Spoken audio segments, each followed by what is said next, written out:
સુરત શહેર ખાડી દેશોમાં ચાલી રહેલા યુદ્ધની મોટી અસર ગેસ સહિતના પુરવઠા પર પડી છે. સમગ્ર દેશમાં ગેસની બોટલોને લઈ ભારે હાલાકી સર્જાઈ છે. નાની હોટલ અને નાસ્તાવાળાને મોટી તકલીફનો સામનો કરવો પડ્યો છે. લોકોમાં ગેસ પુરવઠામાં તંગી સર્જાવાની દહેશત ફેલાઈ હોવાથી ગેસ સંચાલકોની ઓફિસ પાસે લાઈન લાગી છે.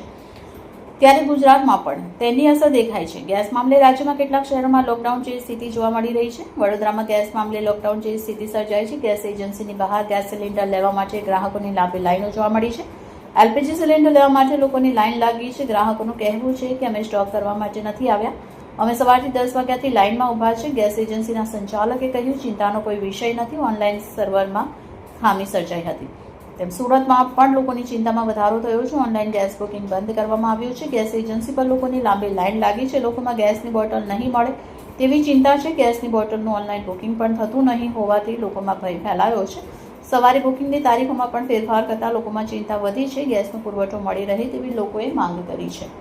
રિપોર્ટર ચેતન તરી, બુલેટ 26 ગુજરાત ન્યૂઝ, સુરત.